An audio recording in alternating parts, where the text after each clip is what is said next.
It was a crisp autumn morning in New York City.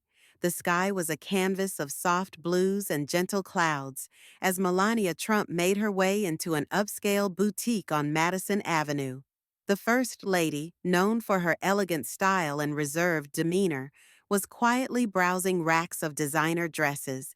Dressed in a cream-colored trench coat with matching heels, she carried herself with the grace and poise that had long defined her public image. The boutique was calm, with soft classical music playing overhead. A handful of shoppers moved about, their quiet conversations blending with the occasional rustle of fabric. Melania's presence, though understated, did not go unnoticed. A few discreet glances and murmurs rippled through the room, but she remained focused on her task, gently running her fingers over the fabrics. As she lingered near a display of handbags, the tranquility was abruptly shattered by a sharp voice. "Oh, look who decided to grace us with her presence!" The words hung in the air, slicing through the calm. Heads turned toward the source. A woman in her mid-30s, dressed in a casual sweater and jeans, standing a few feet away. Her tone dripped with sarcasm, and her gaze was locked on Melania. Melania turned slowly, her face composed, but her eyes revealing a flicker of surprise. The room fell silent as all attention shifted to the unfolding scene. The woman stepped closer, her voice rising with indignation. "You walk around like nothing's happened, like you're just another shopper. Do you even realize the damage you've done? People like me are struggling every day, and here you are, living in your bubble." Melania's posture remained steady, her hands resting lightly on the strap of her handbag. She met the woman's fiery gaze with calm resolve. "I'm sorry you feel that way," Melania said softly, her voice measured. "Perhaps we can talk about this privately?" The offer, spoken with sincerity, only seemed to stoke the woman's anger. "Privately? Oh no, Mrs. Trump," she said, her voice shaking. "This needs to be out in the open. People need to see you for who you really are."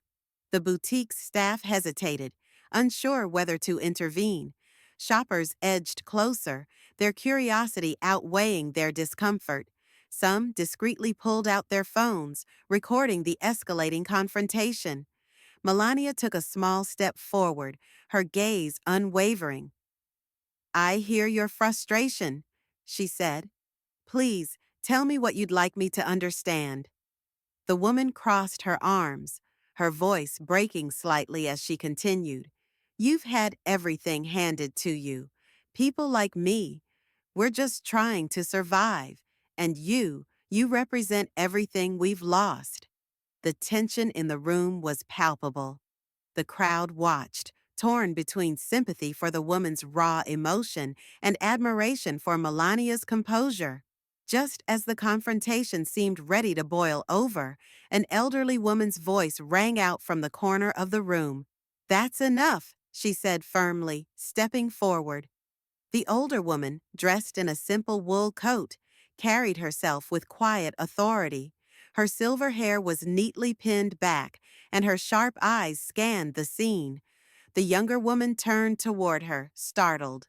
"And who are you to say what's enough?" she snapped. The older woman smiled faintly, unshaken. "I'm someone who's seen enough division to know this isn't the way. If you've got something to say it with respect. Anger won't solve anything." Melania nodded slightly, her voice steady as she addressed the younger woman. "You're clearly upset. I want to listen truly, but I also believe we can have this conversation in a way that's constructive." The woman hesitated, her defiance faltering under the weight of the moment. "It just feels like no one cares," she said quietly, her voice cracking. "Like people like me don't matter." Melania stepped closer, her presence compassionate but firm. "I do care," she said simply, "and I know words alone won't change your struggles. But maybe, today, we can start seeing each other differently." The younger woman's eyes welled up with tears, her anger replaced by uncertainty. She looked around at the crowd, then back at Melania. I don't know, she murmured. That's okay, Melania replied. Sometimes just starting the conversation is enough. The room seemed to exhale collectively, the tension dissipating. The elderly woman stepped forward, placing a gentle hand on the younger woman's shoulder. She's right, she said softly. Give her a chance. After a long pause, the younger woman nodded, wiping her eyes. Maybe, she said quietly. Maybe we can start there. Melania extended a hand, not as a symbol of power, but as an offer of understanding. The younger woman hesitated before taking it. A tentative truce formed in the midst of chaos. As the crowd began to disperse, the elderly woman caught Melania's eye. You handled that well, she said with a small nod. Melania smiled faintly, her grip on her handbag tightening slightly. Thank you, she replied. For the onlookers, the encounter wasn't just a spectacle.